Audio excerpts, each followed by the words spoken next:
I've built a six-figure Pokemon business in about a span of the year.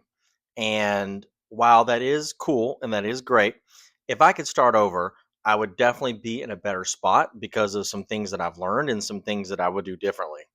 Do I think that would put me at $1 million business today? No, absolutely not.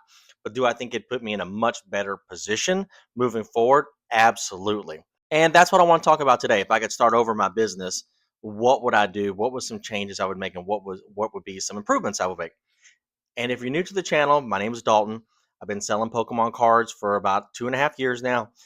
Like I said, six-figure business. I've done okay, and I do this full time. My six-figure job that I had been at for 15 years to start an Amazon FBA business. I crashed and burned, and now I have a Pokemon business. Before I do get into what I would do differently, I do want to kind of paint a picture of where I was at. Now, like I just said, I lost a significant amount of money on an Amazon FBA business.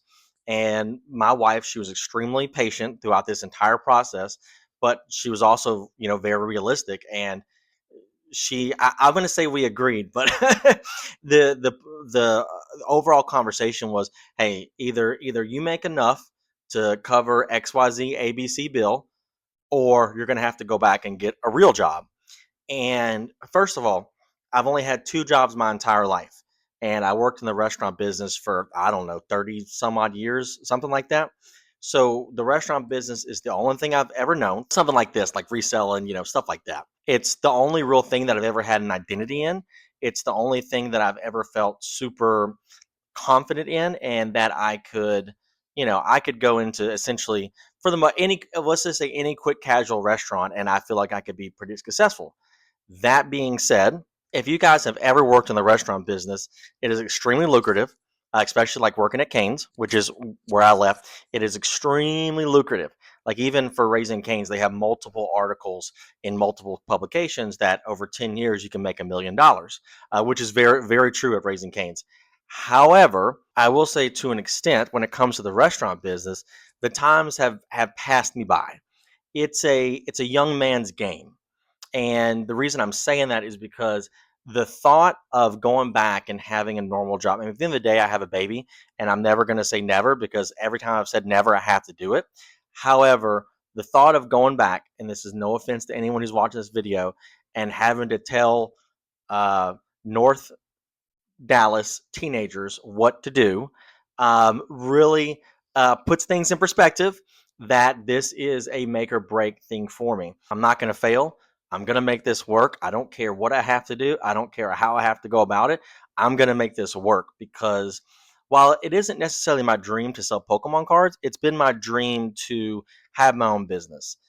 When you don't have a very specialized field, right? Like my brother, he's a computer programmer.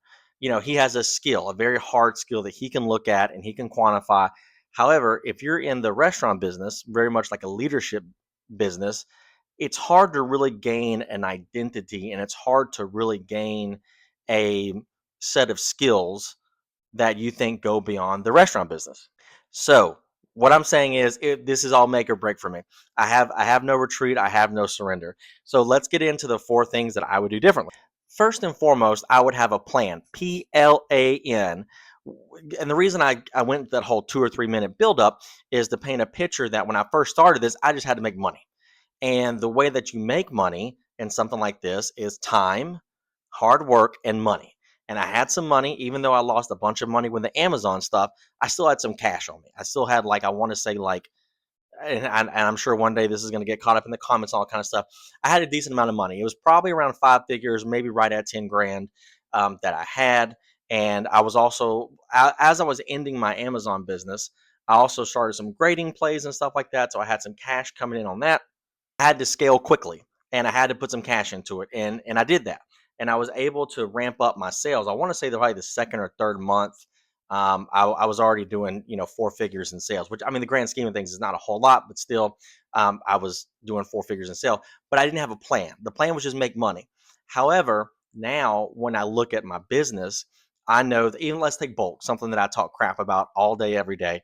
Right now, last few days, I haven't really bought any collections, so I've just been getting caught up on my bulk backlog.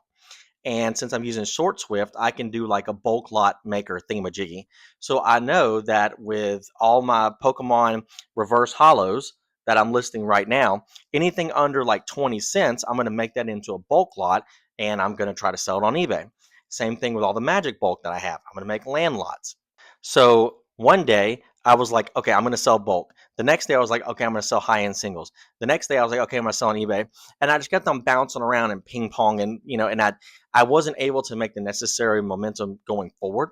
I don't believe in keeping things, I believe you keep your operations simple, but you want to keep your scope focused, right? You want to make things as simple and as easy and as predictable to execute. However, when it comes to growing your business, you want to be focused.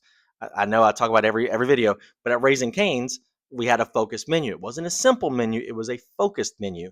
And that focus allowed you to do things really, really well and scale within that. And probably the last thing I would say with that is sometimes you have to slow down to speed up, right? It's going to kind of lead me into my next point, but when you have a lot going on, you can't really move forward because you're doing this, then you're doing that, then you're doing this, then you're doing that. You never really want to be a jack of all trades, at least at the beginning, right? Now I'm on the back end, or I'm kind of more in the groove a little bit. I'm doing bulk, I'm doing singles. I even looked in to start doing some grading plays again. And then also I'm doing like the wholesale thing, like I'm going to go drop off a case to a new card store today. One little caveat I would put on with that is yes, you want to have a plan and be strategic, but you have to be fanatical about checking your numbers. And I will say this, you have to be fanatical about pivoting, right? And about reacting to things. However, if I would have made a plan, I'd be in a better spot today. The second thing, and this is like the big, this is not necessarily just a Dalton Pokemon thing. This is Dalton life thing. I'd be more organized. I cannot describe to you guys how unorganized I was in the beginning of this. I had cards upstairs. I had card downstairs. I did the craziest thing when it came to organizing my cards, because when you're listing on TCGplayer, it's a little different now that we have Chaos Sort. But when you're listing on TCGplayer, you have to alphabetize them, list them, not necessarily in that order, but alphabetize them, list them, put them up. I didn't I didn't do that. I listed them and I created this like number system, and it was awful. I can't even remember what it was because it was just so bad. But I had this weird numbering system. Um, I had super monster boxes, the 5,000 or 7,000 count, whatever, reverse hollows, not organized, not alphabetized. I had ETB boxes everywhere in the room, cards over here, cards over there. Chaos sorting has been just the bee's knees so far. The only issues I've had have completely been self-inflicted. But at one point in time, I even went to a few local card stores, and they're like you can check. There's fizz boxes that you can rent. You can just go to their website and check it out. And I had them organize and sort the cards for me. That was miserable. No offense to anybody in my local community and whatnot, but it's just no one's going to do it like you are going to do it because it's your thing. I'm not saying they didn't care or they didn't try. Scanning 5, 6, 8,000 cards of bulk at one time when you're trying to run a business and all these things going on. I mean, that's tough, even for me. I can only imagine if you had 4 or 5 employees in a brick and mortar. And last thing I would say with that, there'd be times it'd take me 20 or 30 minutes to find one reverse hollow. Like before everything got crazy, people would essentially, buy out a master set of like my Obsidian Flames reverse hollows. And I mean, it took me forever to find them. So be more organized. Next would be make content, document the journey. I wish that I feel like everyone says this. I wish I would have gotten to making content a lot sooner than I did. Even now, when you wake up every day, the first thing you want to do is eat the frog.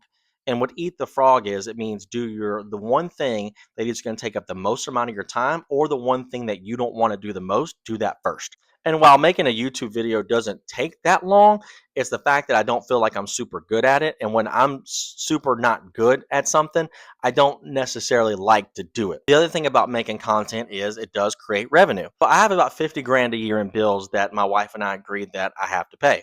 The goal would be eventually that whatever on YouTube, whatever you want to call it, either YouTube or affiliate links, whatever, covers a decent amount of that. Now we're talking far. I don't know if you guys can hear my baby. She's not feeling well. I think she's teething. but my goal would be eventually that the YouTube stuff pays for part of it. And the other thing that I think a lot of people don't talk about with the YouTube content is it's a way to help you be accountable. Not necessarily in terms of like posting every day, but okay, these are my numbers, these are my figures. Oh, snip, snap, snilly whap. I'm not making as much money as I should be. My accounting isn't as good as it needs to be. My sales aren't where they need to be, et cetera, et cetera. Being clear and transparent with that, with an audience, helps hold you accountable as well. You would call that an accountability partner. And last but not least, but definitely the last in regards to I think importance is bookkeeping. I wish I got a lot better at my bookkeeping. Wish I was better at my bookkeeping because even like right now when I'm trying to go back and balance my books because of how I have to do transfers between one account to the next sometimes, it can cause some issues. So overall, guys, that's the thing that those are the four things that I would say I would do differently. And number one, first and foremost, is going to be to make a plan, a strategic plan. Now, would I follow it? Yeah, for the most part. But the most important thing is with that is you're just thinking about it and it can at least point you in a direction instead of going playing. And it's also the same thing I did with Raising Cane's a lot. I'd always play whack-a-mole, and that's just not sustainable long term. So overall, guys, that's all I got. Check out my TCG player store. Y'all have a good one.